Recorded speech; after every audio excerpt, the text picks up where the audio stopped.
Salut les amis, voilà, alors je voudrais faire un retour sur l'UTMB, il est temps. Et il s'est passé quand même des choses exceptionnelles, autant chez les hommes que chez les femmes. On va commencer par les femmes, avec ce que nous a fait Courtney Dauwalter. Alors c'est exceptionnel, bien évidemment, personne n'en doute. Et ce qui est quand même fou avec cette fille, c'est que personne n'arrive à la suivre. Personne n'est arrivé à la suivre sur la Western State en juin. Personne n'est arrivé à la suivre sur la Hard Rock 100 dans le Colorado, course à peu près équivalente à l'UTMB, sauf que ça se court encore plus en altitude en août. Et puis personne n'est arrivé à la suivre à l'UTMB il y a quelques jours. Alors ça, c'est quand même une surprise. C'est quand même une surprise parce que elle avait beaucoup de kilomètres dans les jambes. Alors, qu'est-ce qu'on peut en dire ? Évidemment, elle est au-dessus du lot. On se demande maintenant où sont ses limites, quoi. Il y a quand même une question qui se pose, c'est comment elle fait, quoi.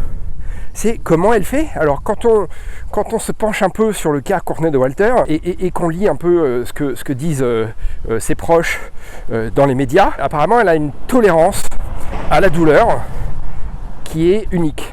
Elle a une tolérance à la douleur qui est tout à fait unique et qui lui vient de sa jeunesse, qui lui vient de quand elle était encore à l'école, au lycée je crois, et qu'elle avait un coach de je ne sais pas quoi exactement, peut-être un coach de course à pied, peut-être un coach de ski qui l'a malmené un peu. À vérifier, j'ai pas vraiment l'info, mais on peut imaginer que ce coach quand même se soit pas forcément toujours bien comporté avec elle et qu'il la maltraitait un peu, que c'était un peu abusif, comme disent les Américains, et que voilà, que c'était pas une relation très saine si vous voulez, et que la jeune Courtney, elle en a retiré quelque chose, c'est que elle est capable de tenir peut-être plus longtemps que les autres quand ça fait mal.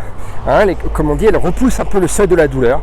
Alors là, évidemment, moi, j'ai pas la preuve de tout ce que j'avance, mais je trouve que c'est quand même au-delà. C'est-à-dire qu'une fois qu'on a dit que c'était génial, qu'elle avait tout explosé, qu'elle gagne tout, qu'elle est fantastique, c'est la meilleure du monde. Bon, voilà. Mais maintenant, il faut quand même essayer de se demander pourquoi. Comment ça se fait ? Qu'est-ce qu'elle a de si extraordinaire ? Parce que ce qu'elle fait, c'est extraordinaire. Ce qu'elle fait, personne ne l'a jamais fait. Personne ne l'a jamais fait. Elle est quand même devant. Loin, il y a quand même de la compétition. Elle a affaire quand même à des nanas qui sont certainement tout aussi bien préparées, qui ont tout aussi envie d'y arriver. Et bon, voilà, qu'est-ce qui fait qu'elle est à ce point au-dessus du lot dans ces très longues distances, que ce soit sur une course qui n'est pas plate, mais disons qui est rapide, comme la Western State, où il peut faire très chaud, comme une course sur l'UTMB, où on l'a vu encore cette année, parfois la météo s'en mêle, et en haut du col, non pas du col de la Croix du Bonhomme, je sais pas pourquoi, moi je suis traumatisé par ce col, mais en haut du Grand Col Ferret, il a quand même fait un temps un peu dégueulasse. Bon rien ne semble l'arrêter, voilà. Donc la question quand même pour moi, c'est Courtney Dauwalter. Qu'est-ce qui se passe dans sa tête ? Parce que je ne crois pas à sa musculature qui serait tellement différente des autres. Je ne crois pas à ses entraînements qui seraient tellement différents des autres, à ses méthodes. Je ne crois pas ça. Je crois que dans la tête, c'est quelqu'un qui est un peu différent.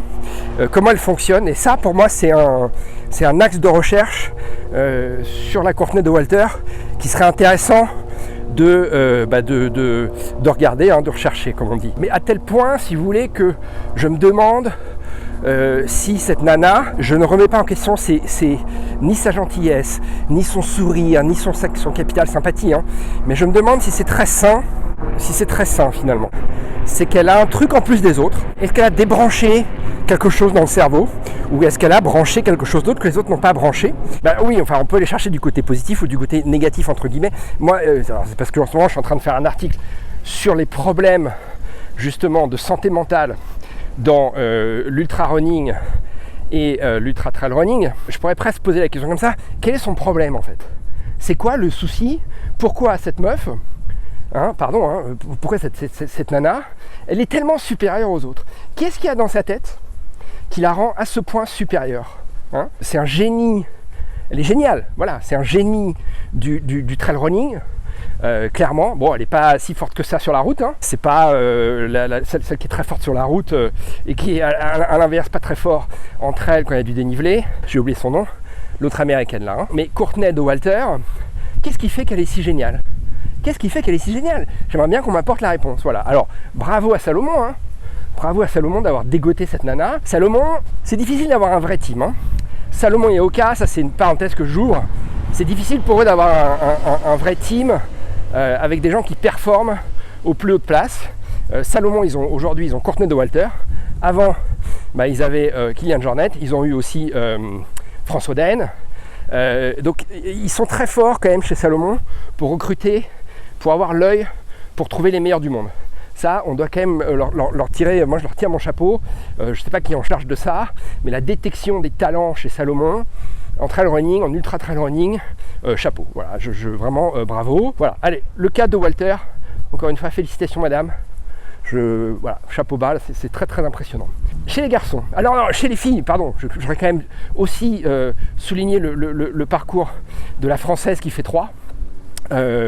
Blandine Lirondelle, si j'écorche pas son nom, qui en plus de faire 3 à l'UTMB et d'en plus d'avoir été championne du monde de trail il y a quelques années, 2018 si je dis pas de bêtises, mais peut-être que je dis une connerie, c'est quelqu'un qui est médecin, donc la tête et les jambes, voilà, un corps sain dans une tête bien faite, ça c'est quand même du très très haut niveau ça, parce que pour études de médecine et puis être à ce point en haut de la hiérarchie mondiale en trail running, en ultra trail running, chapeau là, encore une fois, rien à dire, je trouve que c'est magnifique.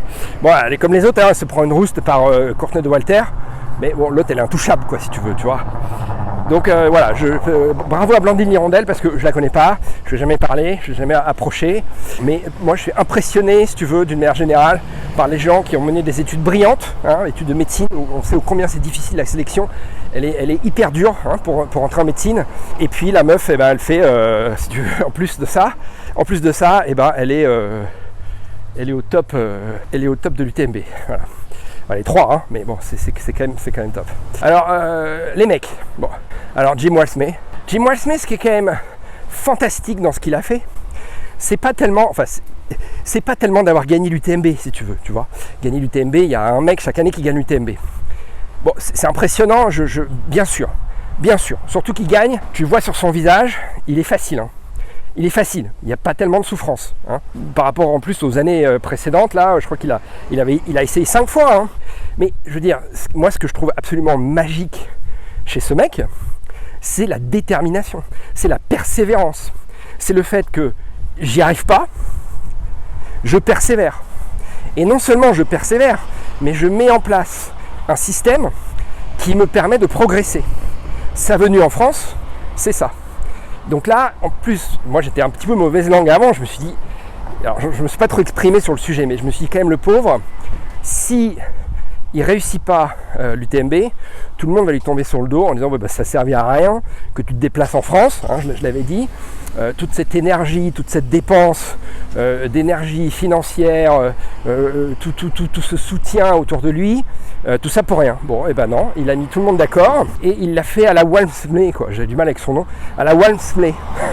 C'est-à-dire que, comme il a fait à la Western State, il avait échoué, il s'impose, il revient, il travaille, il apprend et il s'impose. Et c'est ça que je trouve fantastique avec ce type, c'est que il a peut-être moins de talent sur ces distances-là en montagne, le 100 miles, qu'un Kilian Jornet ou qu'un François Daen, mais c'est un travailleur, c'est un mec qui est intelligent et qui, discrètement, on l'a vu sur les interviews qu'il fait avant la course, même après la course, il est extrêmement timide quand même ce garçon.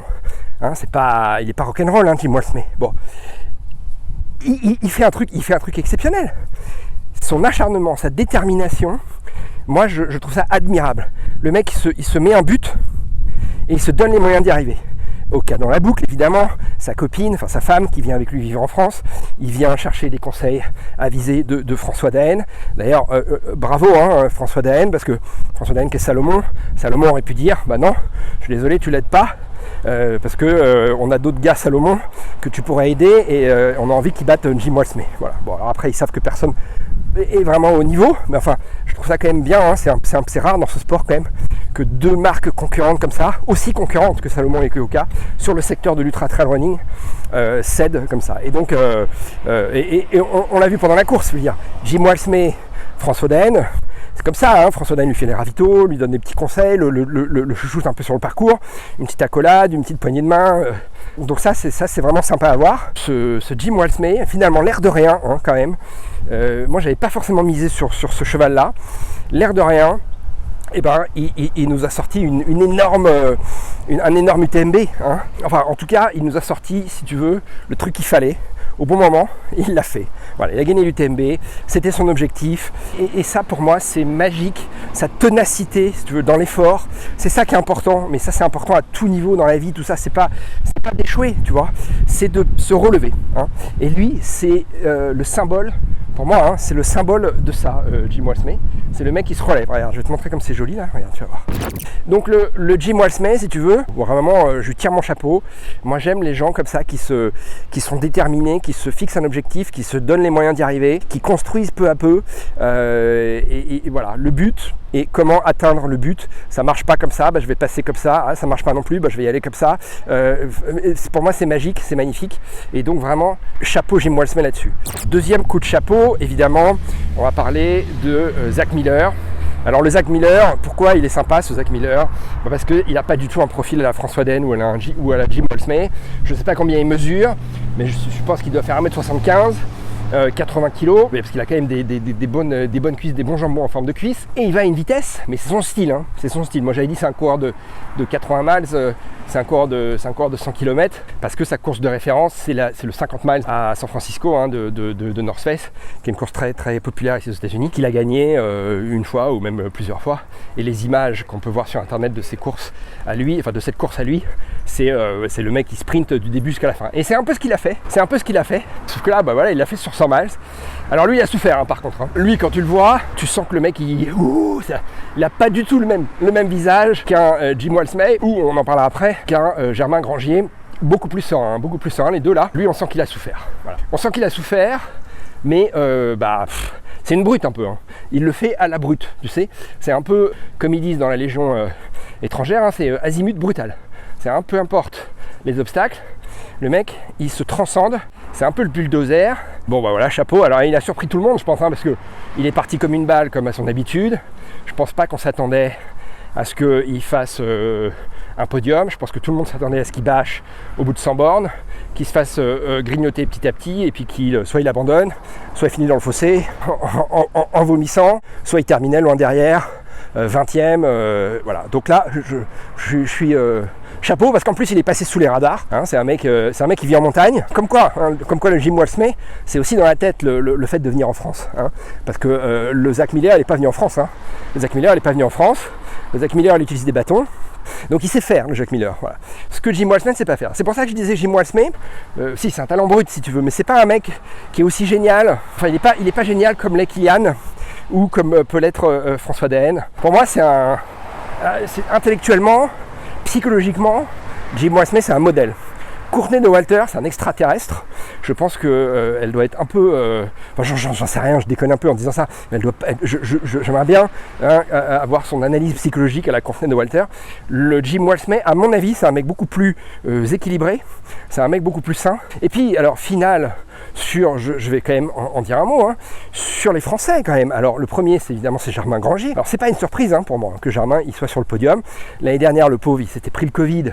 Son coach lui avait filé le Covid, genre la veille ou l'avant-veille de la course. Bon, hein, ça, je pense que ça a du mal à passer, tu vois, ça à l'époque. Hein. Et il revient en pleine forme.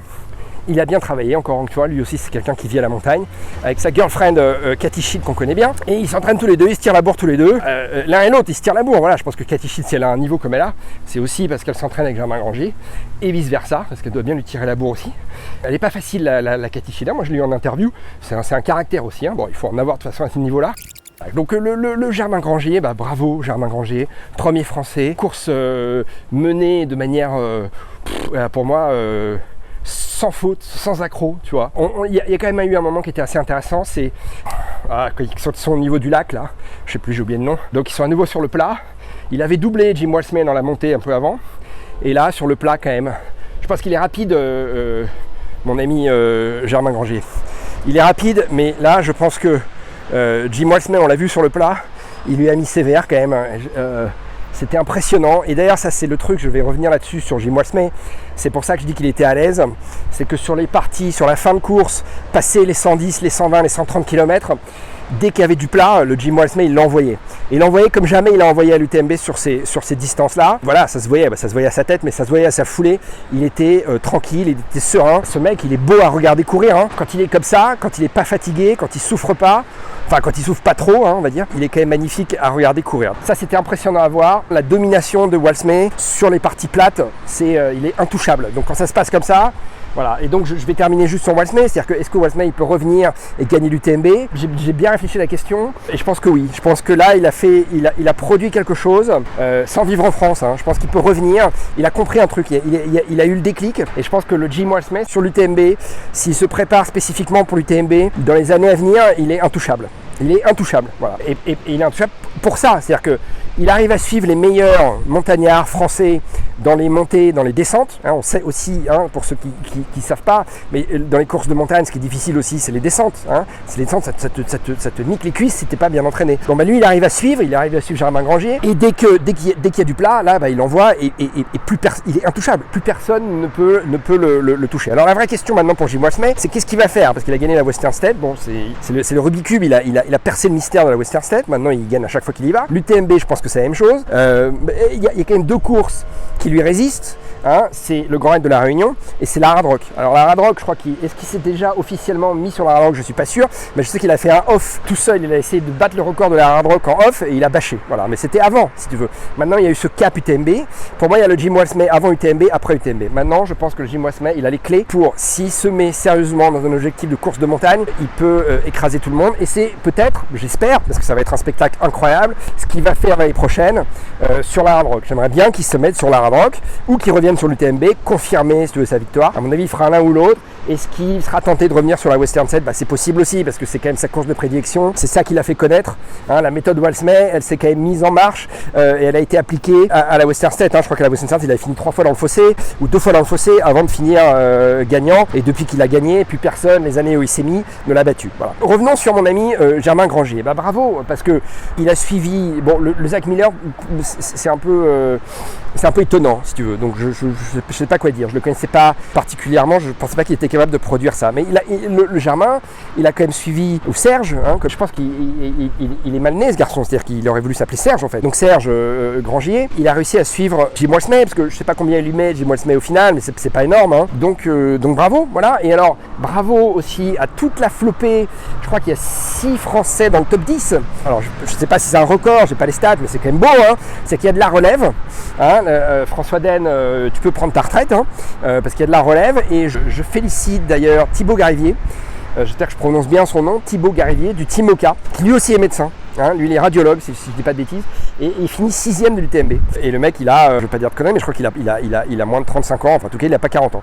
Donc ça aussi c'est magique si tu veux. C'est magique parce que c'est comme pour Blandine Hirondelle. Je trouve ça fantastique moi, si tu veux, qu'il y ait des mecs qui soient la tête et les jambes, qui soient français, qui soient représentés par des marques française entre guillemets, hein, franco-californienne on va dire, née en France, développée aujourd'hui en Californie, Oka. Alors Oka, moi j'ai quand même une question sur Oka, c'est-à-dire que je trouvais, si tu veux, avant cette UTMB, mais là ils ont confirmé et ils ont répondu à mon interrogation et ils m'ont donné tort, si tu veux, je trouvais que le team management chez Oka n'était pas super bien fait parce qu'il y avait Jim Walsmay, hein, qui brillait mais qui était quand même très très attendu là, et en dehors de Walsmay il y avait quand même pas grand monde derrière. Oui, c'est-à-dire qu'il n'y a pas grand monde derrière, il n'y a pas de podium derrière, tu vois. Chez les femmes, il y a peut-être un podium, mais il gagne pas, quoi. Hein. Alors, c'est quand même une marque qui dépense énormément d'argent en publicité. Hein. Tu les vois partout, aussi bien sur les Ironman que l'UTMB. Alors, tu me diras, c'est normal, c'est la même maison hein, maintenant. Ils sont pas... À part le Jim Walsmay, c'est un peu le problème de Salomon. C'est-à-dire que, à part le François Daen, Salomon et Courtney de Walter, il y a qui derrière? Je sais pas, tu vois. Il y a qui derrière chez Salomon qui la relève de chez Salomon? Je sais pas. Hein. Il y en a un, je veux pas dire son nom, mais on l'attendait sur la CCC, il a bâché. Bon, voilà, c'est décevant si tu veux, tu vois. Donc Oka, c'était un petit peu ça. Alors Oka, je crois quand même qu'ils ont placé quand même chez les garçons, chez les filles, j'ai pas bien regardé, je vais pas dire de conneries, mais chez les garçons, ils ont placé quand même pas mal de beau monde dans le top 10. Voilà. Et mais alors, je note quand même que North Face fait un joli tir groupé, hein, parce que je crois qu'ils font un podium chez les nanas. Alors, je dis peut-être une bêtise parce qu'elle s'est fait doubler la chinoise.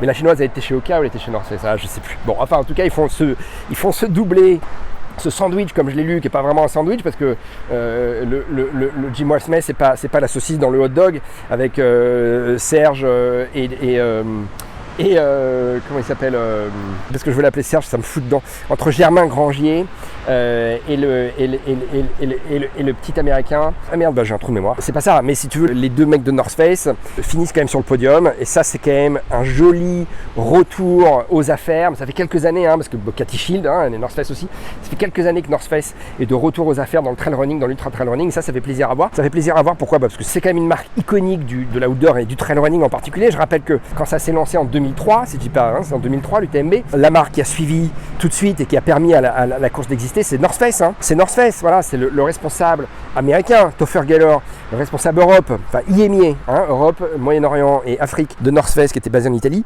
qui a tout de suite sauté sur l'occasion, qui a dit oui, grâce à la chef marketing française Carla Valladares, qui elle avait repéré la course, qui ensuite a été alerté Topher Geller, et Topher Geller et Carla ont dit tout de suite oui, ils ont chiné un chèque au Poletti, c'est comme ça que ça s'est lancé. Donc North Face est à l'origine, c'est grâce à North Face, d'une certaine manière, qu'on a l'UTMB aujourd'hui. Et North Face avait pas mal disparu parce que au niveau des chaussures, si tu veux, ils n'étaient pas du tout au niveau des fringues, ça a toujours été, voilà, mais ça a toujours été plus du sportswear, donc des soft goods que des hard goods. Alors est-ce que les chaussures de trail running c'est des hard goods? Je suis pas sûr en fait. Bref, je me perds un peu dans mon vocabulaire. Les hard goods, si tu veux, c'est les fixations de ski, les chaussures de ski, les skis. Salomon, ils ont des hard goods et des soft goods. Bon, mais en chaussures de trail running, North Face c'était pas terrible ce qu'ils faisaient. Pourtant ils en faisaient depuis le début. Moi j'ai fait un UTMB avec des chaussures North Face. C'était un peu des paquebots. Mais depuis, ils ont évidemment, avec l'arrivée du carbone, etc., bien progressé. La preuve, c'est que Cathy Shield, elle gagne l'année dernière en chaussures North Face et que cette année, Germain Granger aussi et Zach Miller, c'est son nom, et lui aussi gagne en chaussures North Face. Voilà les amis. Allez, sur ce, donc l'UTMB c'est terminé. C'était une magnifique fête quand même. Alors c'est vrai que cette UTMB, j'en ai discuté avec quelques copains. Je remets pas en question ce dont j'avais parlé à un moment donné. C'est-à-dire qu'il y a des points noirs quand même sur l'UTMB. Il faut quand même en parler. Le monde, on se croirait au Tour de France. En haut des cols, là, sur la fin, on se croirait au Tour de France. Alors est-ce que c'est bien ça ? Est-ce que c'est pas bien ?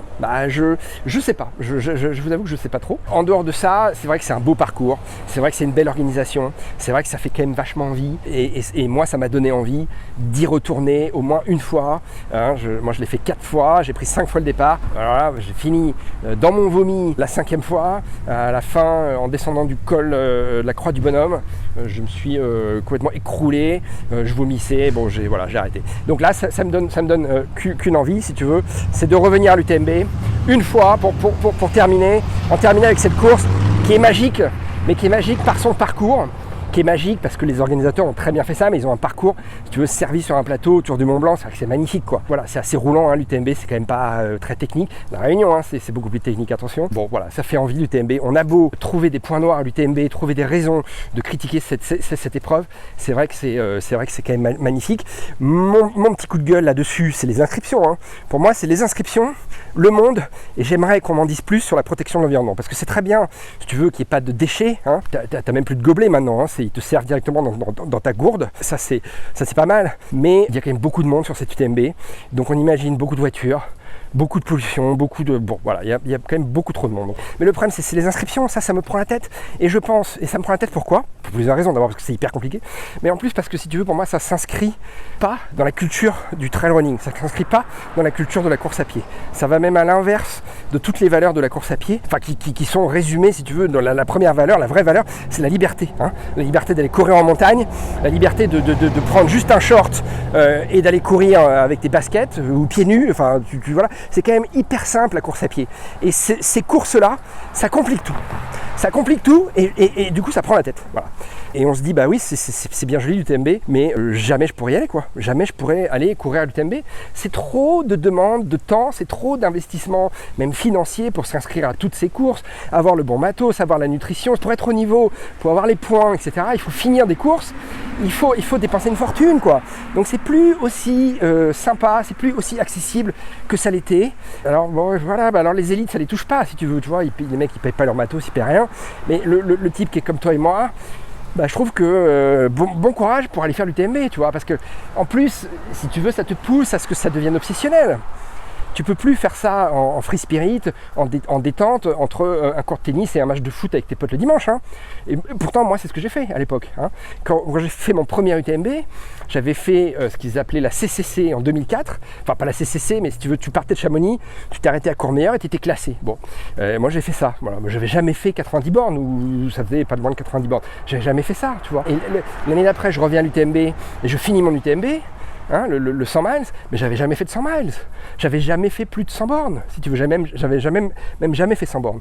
Et je me souviens que mon objectif c'était de faire 100 bornes. Mon objectif à l'UTMB quand j'ai terminé c'était de faire 100 bornes. Et quand j'ai passé la ligne des 100 bornes, pour moi c'était, voilà, tout le reste c'était de la cerise sur le gâteau, tu vois. J'avais remporté mon pari, j'avais fait 100 bornes. Mais aujourd'hui c'est plus possible. Aujourd'hui tu peux pas aller t'inscrire à l'UTMB si tu t'es pas qualifié, si tu n'as pas eu tes points sur des courses qui font au moins 100 bornes. Je pense pas dire de conneries en disant ça, hein. Et ben ça c'est pas possible, voilà, ça c'est chiant.